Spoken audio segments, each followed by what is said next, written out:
এখানে টাটা নেই, বাজারে দাম বেশি বলে। আমি পেঁপে কিনতে গেছিলাম, ওইটা আগে 20 টাকা ছিল, এখন 80 টাকা। তা আমাদের মতন গরিবরা কি খাইতে পারবে?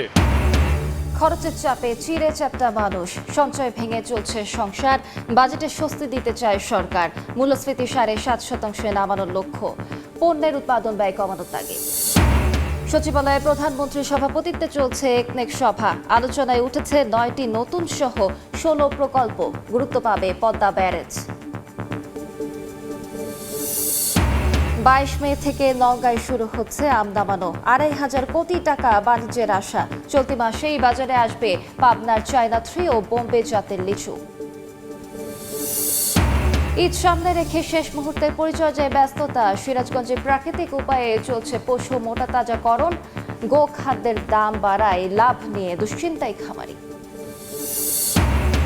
এবং ইরান যুদ্ধ ঘিরে চাপের মুখে মার্কিন শেয়ার বাজার, সংকট দীর্ঘ হলে সুদ হার বাড়ার শঙ্কা, দ্রুতই বিশ্ববাজারে তেলের দাম কমার আশা ট্রাম্পের।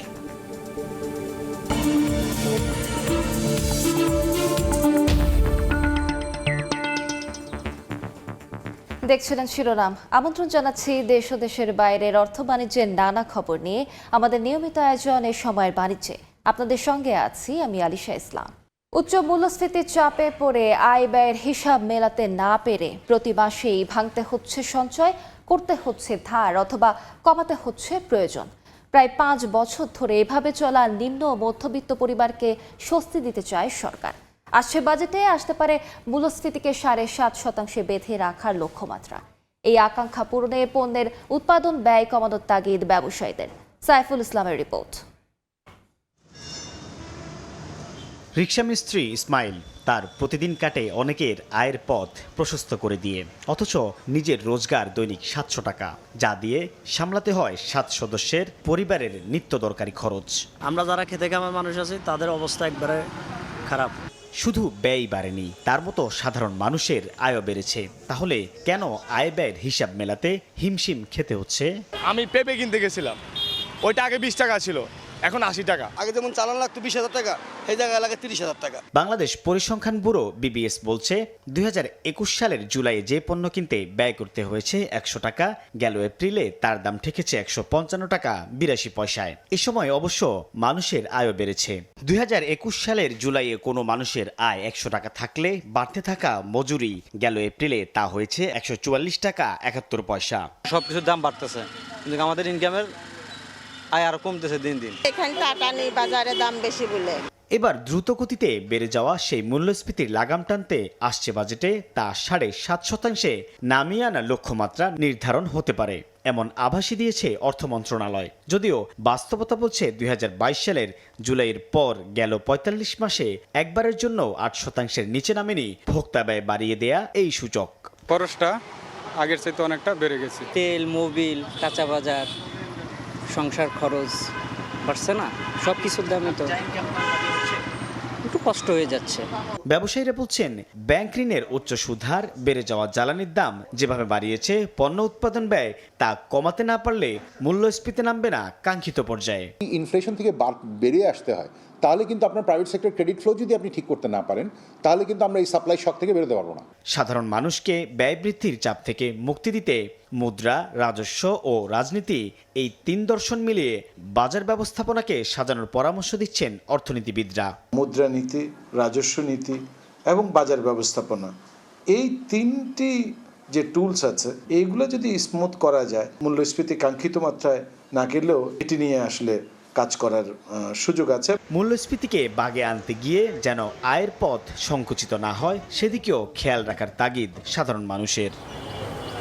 মূল্যস্ফীতির প্রভাব জনজীবনে বাড়াচ্ছে কষ্ট, অনেকে ভাঙছেন নিজের সঞ্চয়, ক্রয় ক্ষমতাও কমেছে এর পাশাপাশি, যার থেকে উত্তরণে খাত সংশ্লিষ্টরা বলছেন প্রয়োজন সুশাসন, উৎপাদন বৃদ্ধির পাশাপাশি তৈরি করতে হবে নতুন কর্মসংস্থান, এর সাথে সম্প্রসারিত করতে হবে আয়ের বিভিন্ন খাত। সাইফুল ইসলাম, সময় সংবাদ, ঢাকা। দর্শক, এ বিষয়ে আলোচনার জন্য আমাদের সঙ্গে ভার্চুয়ালি যুক্ত হয়েছেন গবেষণা প্রতিষ্ঠান সেন্টার ফর পলিসি ডায়ালগ সিপিডির গবেষণা পরিচালক খন্দকার গোলাম মোয়াজ্জেম। খন্দকার গোলাম মোয়াজ্জেম, আপনাকে এ সময় বাণিজ্যে স্বাগত।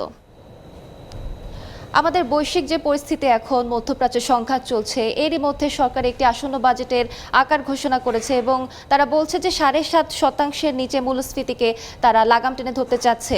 আপনার কাছে কি মনে হয় এমন পরিস্থিতির মধ্যে এটা কতটা বাস্তবায়ন করা সম্ভব হবে?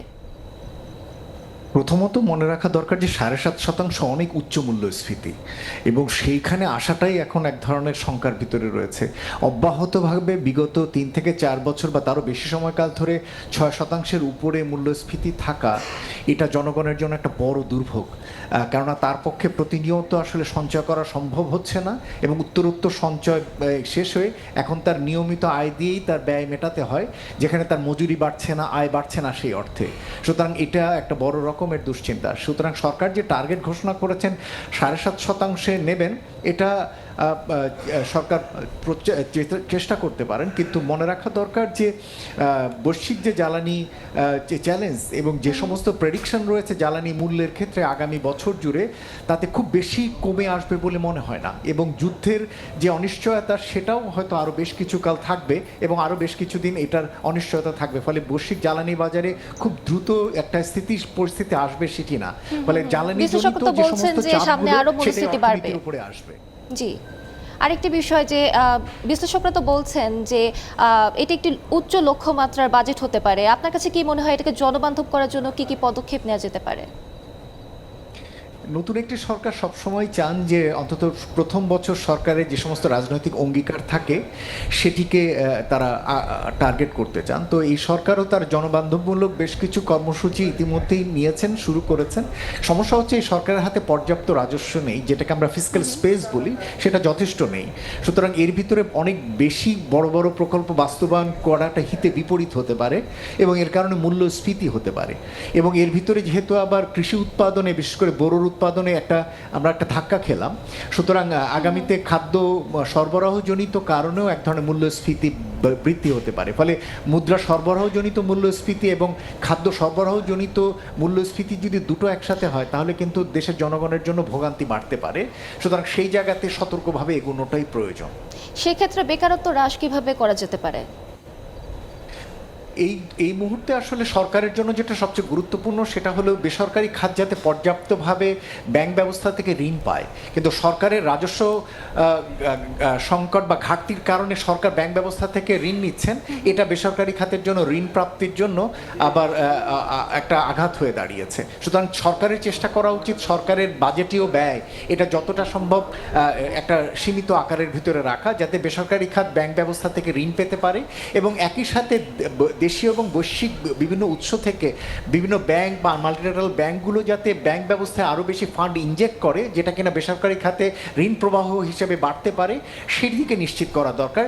তাহলে আমাদের কর্মসংস্থান বা বিনিয়োগে একটা চাঞ্চল্য হতে পারে। বিশেষ করে এসএমই খাতগুলোর দিকে সরকারের তাকানো দরকার। স্যার, আরেকটা বিষয় আমি আলোকপাত করতে চাই, যে মানুষের ব্যয় বাড়ছে কিন্তু সেই হিসেবে কিন্তু আয় ওভাবে বাড়ছে না। সরকার একটি পে স্কেল দেওয়ার কথা ছিল, কিন্তু এখন সামনে পে স্কেলটা কবে আসবে সেটা আমরা জানি না। তো আপনার কাছে কি মনে হয় এমত অবস্থায় মূল্যস্ফীতিটা কিভাবে আমরা লাগাম টানতে পারি এবং আয় ব্যয়ের হিসাবটা কিভাবে মেলানো যায়?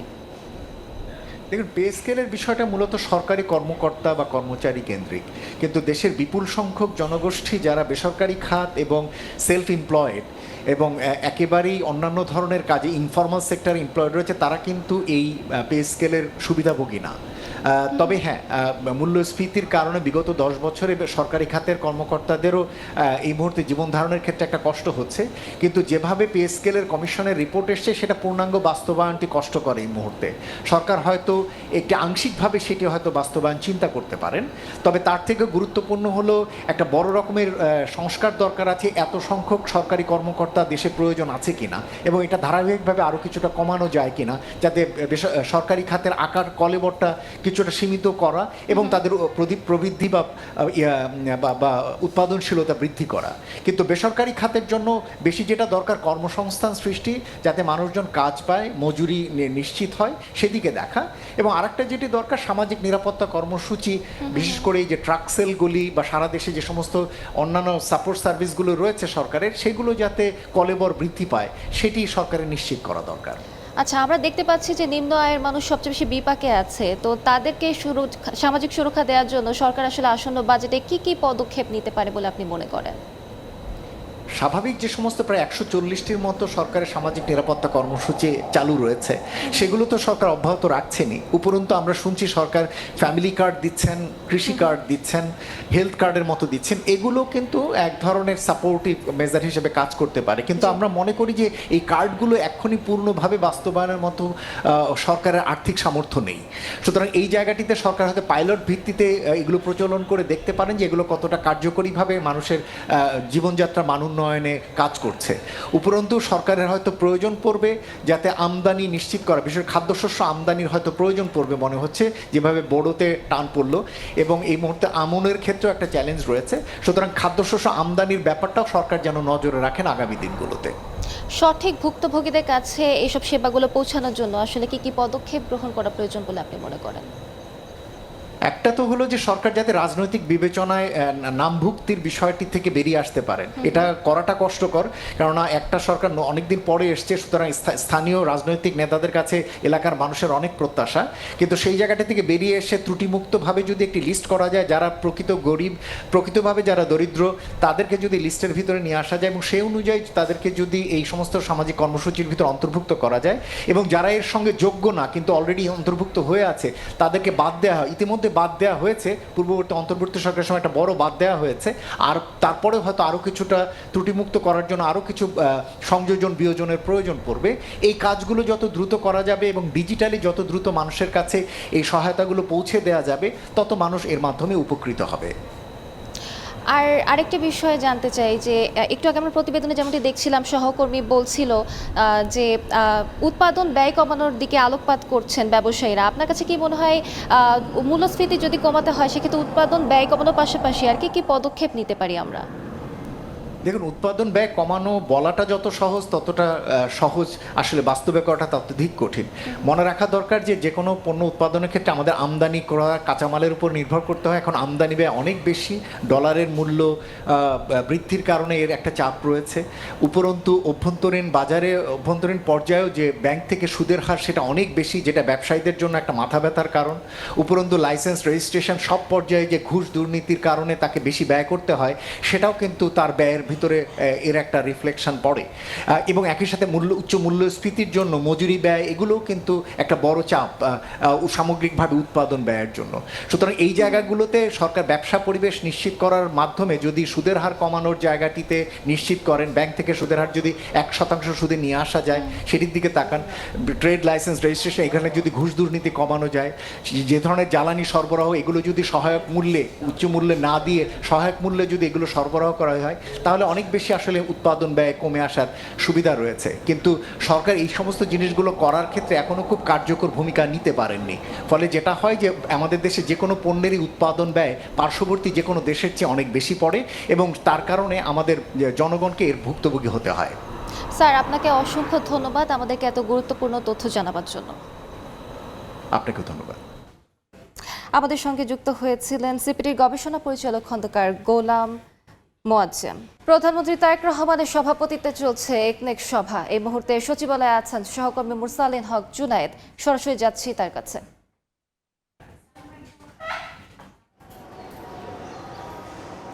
দেশের অবকাঠামো এবং আর্থসামাজিক বিবেচনায় আজকের যে একনেক বৈঠক, অর্থাৎ চলতি অর্থ বছরের 11তম এবং বিএনপি সরকারের যে তৃতীয় জাতীয় অর্থনৈতিক পরিষদ একনেকের বৈঠকটি শুরু হচ্ছে। এখানে 16টি প্রকল্পের এখন পর্যন্ত প্রস্তাব তুলে ধরা হবে, যেটি জানা গেছে সবশেষ সূত্র মতে। এবং এই প্রস্তাবগুলোর মধ্যে মূলত অবকাঠামো উন্নয়ন, পানি সম্পদ ব্যবস্থাপনা, স্বাস্থ্যসেবা, তথ্য প্রযুক্তি, স্থানীয় সরকার, বিদ্যুৎ ও সামাজিক নিরাপত্তা খাতকে গুরুত্বের তালিকায় রাখা গেছে। যে প্রস্তাবগুলো দেওয়া হবে, প্রকল্পগুলো, সেগুলো দিলে তাকালে এমনটাই দেখা যাচ্ছে। এছাড়াও পানির ব্যবস্থাপনা, নদী রক্ষা, নগর সেবা সম্প্রসারণ, বিদ্যুৎ ব্যবস্থার যে উন্নয়নের বড় অঙ্কের বিনিয়োগের একটি প্রস্তাব উঠে আসতে পারে। এবং এই প্রকল্পগুলোর মধ্যে যেহেতু সড়ক অবকাঠামো উন্নয়ন বিষয়গুলো একটি বড় গুরুত্বের জায়গা পাচ্ছে, সেখানে বিভিন্ন আঞ্চলিক মহাসড়ক প্রশস্ত করা, সেতু নির্মাণ ও সংযোগ সড়ক উন্নয়নের কাজ কাজও কিন্তু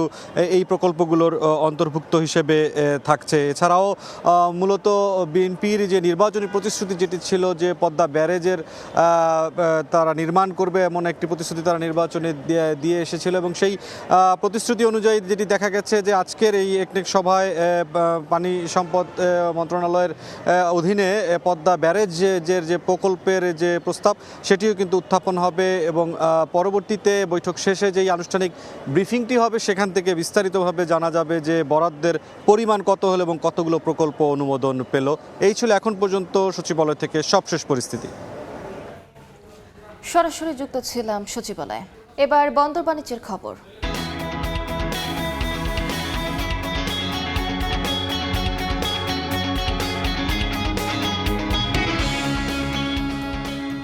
ভারতে এলসি ভ্যালু বাড়ানোয় চাঁপাইনবাবগঞ্জের সোনা মসজিদ স্থলবন্দরে পাথর আমদানিতে স্থবিরতা দেখা দিয়েছে। বিস্তারিত জানাতে যুক্ত হচ্ছেন সহকর্মী জাহাঙ্গীর আলম, যাচ্ছি তার কাছে। জাহাঙ্গীর, চাঁপাইনবাবগঞ্জের সোনা মসজিদ স্থলবন্দর মূলত আমদানি নির্ভর একটি স্থলবন্দর, এবং এখানে যে সমস্ত পণ্য আমদানি হয় এর সিংহভাগই এবং সেটি প্রায় 80% উপরেই মূলত পাথর আমদানি হয়ে থাকে। আমরা এই মুহূর্তে আছি পাথর লোড আনলোড হয় এমন একটি ইয়ার্ডে। আমরা দেখতে পাচ্ছি যে এই সোনা মসজিদ স্থলবন্দরে গত 11 দিন ধরে কোনো ধরনের পাথর আমদানি হয়নি।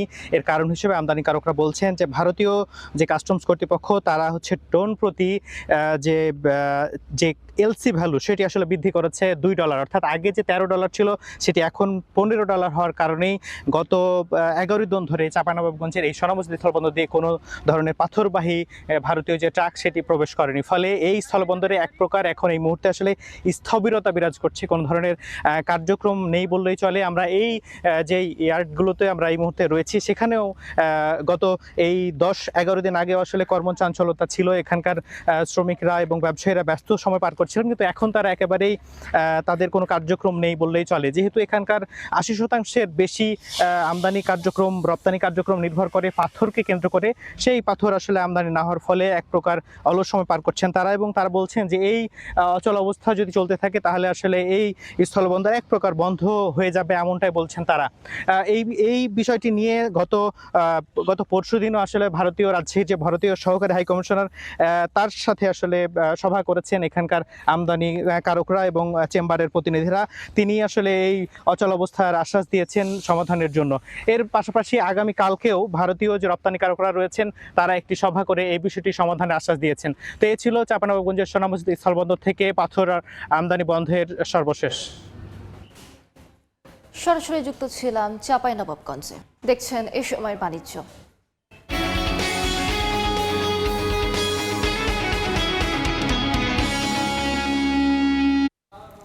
পুঁজিবাজারের সবশেষ খবর জানতে চলে যাচ্ছি ডিএসসির ওয়েবসাইটে।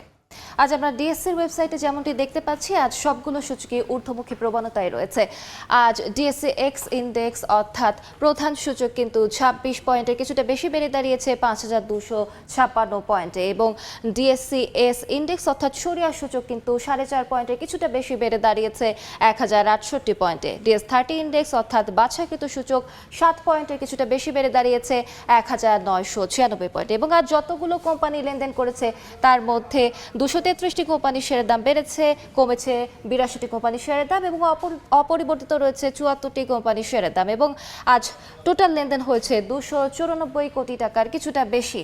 আজ যদি কোন কোম্পানিগুলো শীর্ষ অবস্থানে রয়েছে তা আমরা দেখতে চলে যাই, তাহলে আমরা দেখতে পাচ্ছি যে প্রথম অবস্থানে রয়েছে Rangpur dairy and food products limited, এবং Rangpur dairy and food products লিমিটেডের প্রতিটি শেয়ার বর্তমানে বিক্রি হচ্ছে 25 টাকা 90 পয়সা দরে, এবং সর্বোচ্চ দাম উঠেছিল 26 টাকা 60 পয়সা, এবং সর্বনিম্ন দাম ছিল 23 টাকা 90 পয়সা।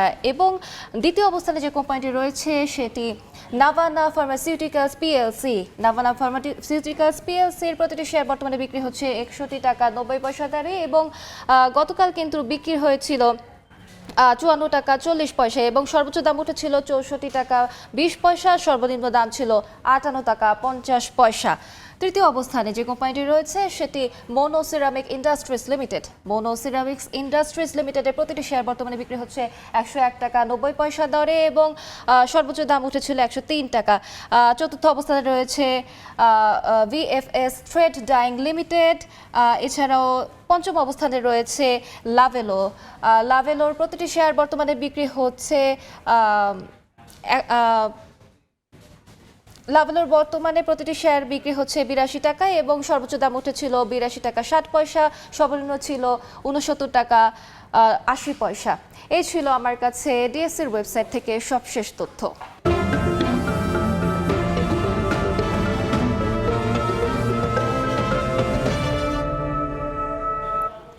22 মে থেকে নওগাঁয় শুরু হচ্ছে আম নামানো। চলতি মৌসুমে জেলায় 4,50,000 মেট্রিক টন আম উৎপাদনের লক্ষ্যমাত্রা নির্ধারণ করেছে কৃষি বিভাগ। আর এ সময়ে 2,500 কোটি টাকার বাণিজ্যের আশা ব্যবসায়ীদের। রকিবুল ইসলামের ছবিতে এবার রকি রিপোর্ট। সবুজ পাতার ফাঁকে থোকায় থোকায় ঝুলছে আম, পরিপক্ক হয় প্রস্তুত ভোক্তার কাছে পৌঁছাবার। নওগাঁর সাপাহার, পোরশা, নিয়ামতপুর, পত্নীতলা, ধামুরহাট ও বদলগাছি উপজেলায় আম নামানোর সময় নির্ধারণ করেছে প্রশাসন। 22 মে গুটি আম নামানোর মধ্য দিয়ে শুরু হচ্ছে কার্যক্রম। মৌসুম শেষ হবে 5 জুলাই আশ্বিনা, বাড়িফোর, গৌরমতি ও কাটিমন আম নামানোর মধ্য দিয়ে। ফলের আকার ও মান নিয়ে আশাবাদী বাগান মালিকরা। আমাদের এখানে প্রচুর পরিমাণে আম এবার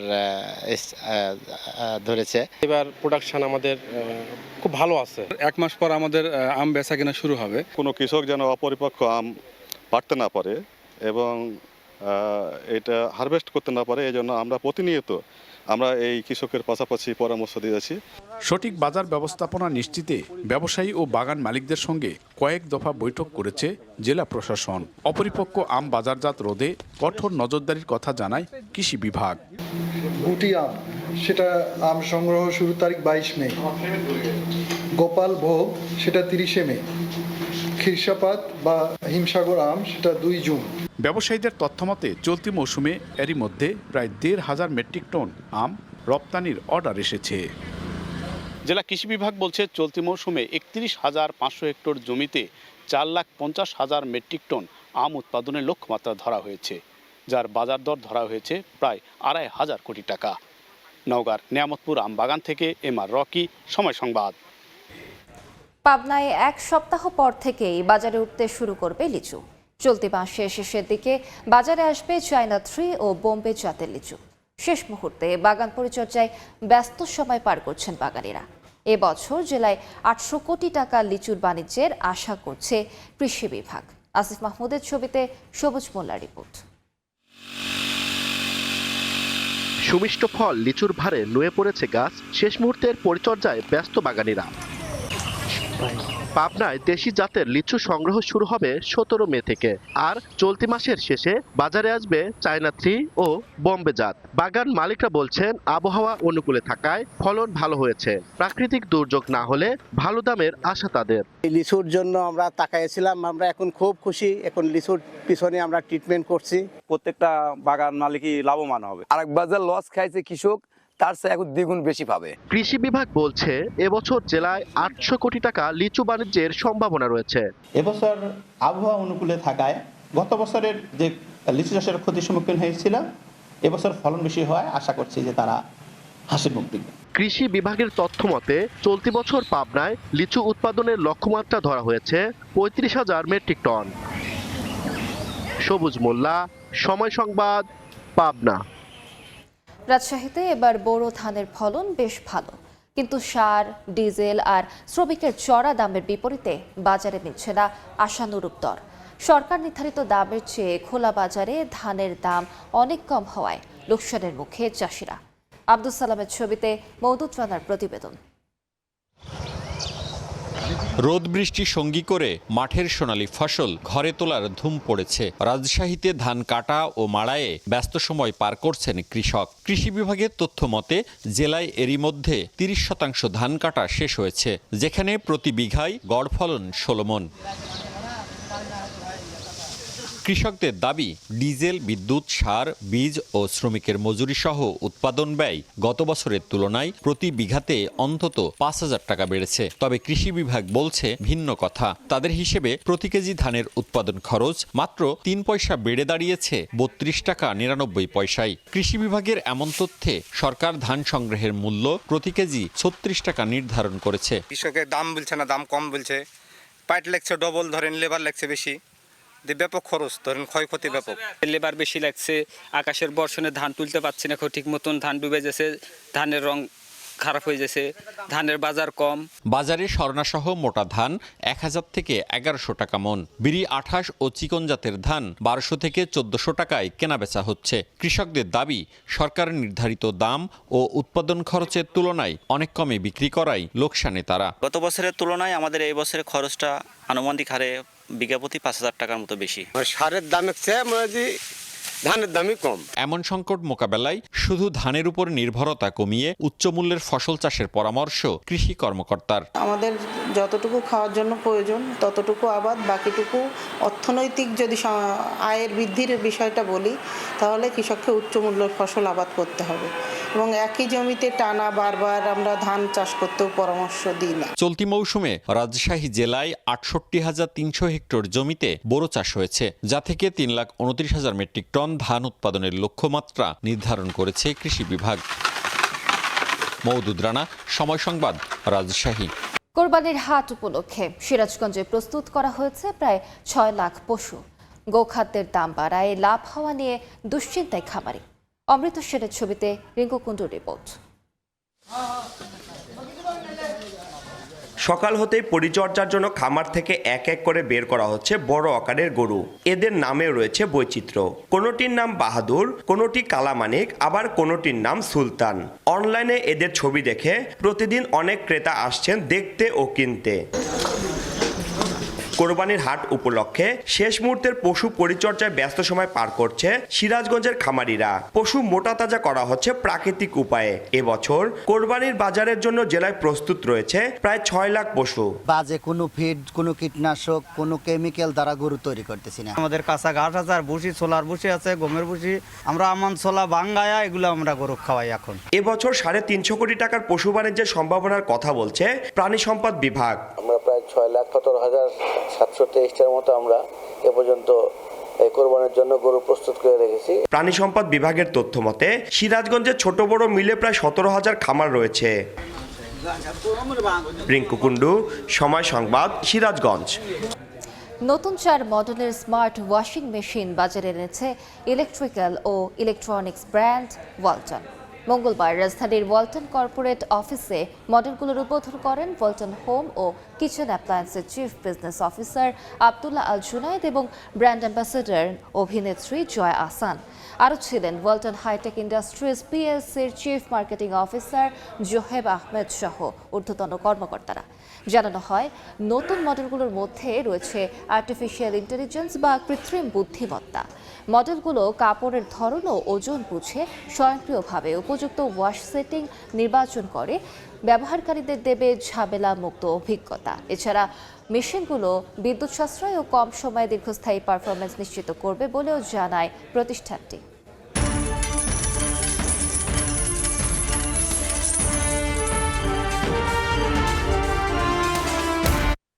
সরবরাহ কমায় বিশ্ববাজারে ঊর্ধ্বমুখী চাল ও গমের দর। সপ্তাহ ব্যবধানে চালের দাম বেড়েছে প্রায় 2%।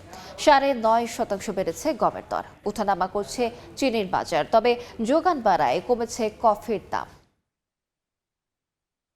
বিশ্ববাজারে কমেছে চালের সরবরাহ, এতেই বেড়েছে এই খাদ্যপণ্যের দাম। ট্রেডিং ইকোনমিক্সের তথ্য অনুযায়ী চলতি সপ্তাহে 1.9% দাম বেড়ে প্রতি 100 পাউন্ড চাল বিক্রি হচ্ছে $12.04। যোগান ঘাটতিতে বাড়ছে গমের দামও। মাস ব্যবধানে দাম বেড়েছে 12.09%, আর সপ্তাহ ব্যবধানে $9.5% বেড়ে ব্রুসেল প্রতি বিক্রি হচ্ছে $663.26।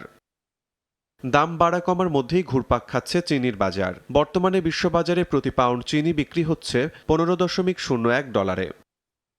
তবে সরবরাহ বাড়ায় কমেছে কফির দাম। মাস ব্যবধানে দাম কমেছে 5.43%, আর সপ্তাহ ব্যবধানে 3.31% কমে প্রতি পাউন্ড কফি বিক্রি হচ্ছে $280.15। শিমুল হোসেন, সময় সংবাদ। মূল্যস্ফীতি বৃদ্ধি, তেলের বাজারে অস্থিরতা এবং ইরান যুদ্ধ ঘিরে অনিশ্চয়তায় চাপে পড়েছে যুক্তরাষ্ট্রের শেয়ার বাজার। বিশ্লেষকদের আশঙ্কা, মধ্যপ্রাচ্য সংকট দীর্ঘ হলে জ্বালানি মূল্য আরও বাড়বে এবং সুদ হার বাড়ানোর পথে যেতে পারে মার্কিন কেন্দ্রীয় ব্যাংক। এদিকে ট্রাম্প জানিয়েছেন খুবই দ্রুতই শেষ হবে ইরান যুদ্ধ, এরপরই বিশ্ববাজারে কমতে শুরু করবে তেলের দাম। মঙ্গলবার লেনদেন শেষে নিম্নমুখী অবস্থায় বন্ধ হয়েছে যুক্তরাষ্ট্রের প্রধান দুই শেয়ার সূচক S&P 500 এবং নাসডাক কম্পোজিট। প্রযুক্তি খাতের শেয়ার বিক্রি বাড়ায় সবচেয়ে বেশি চাপ পড়ে নাসডাকে। অন্যদিকে স্বাস্থ্যসেবা খাতের উত্থানে সামান্য ইতিবাচক অবস্থানে ছিল ডাও জোন্স।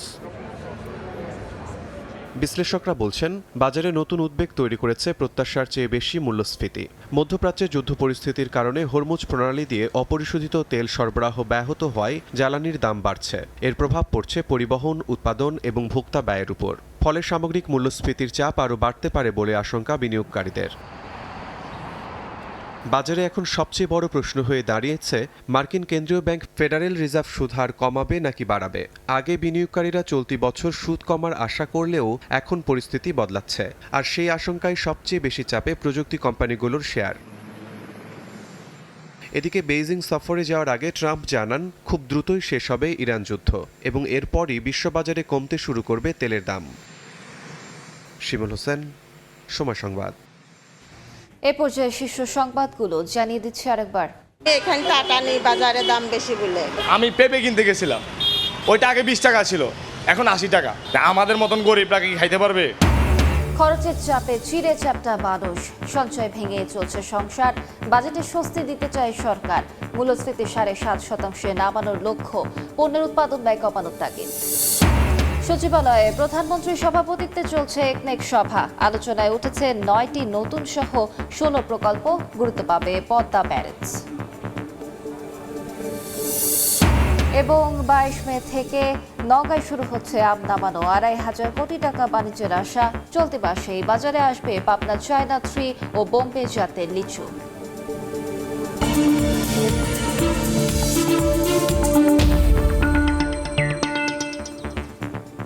এই ছিল এই সময় বাণিজ্যে। দুপুর 12টার সময় সংবাদ নিয়ে আসছি কিছুক্ষণ পর। সঙ্গে থাকুন সময়।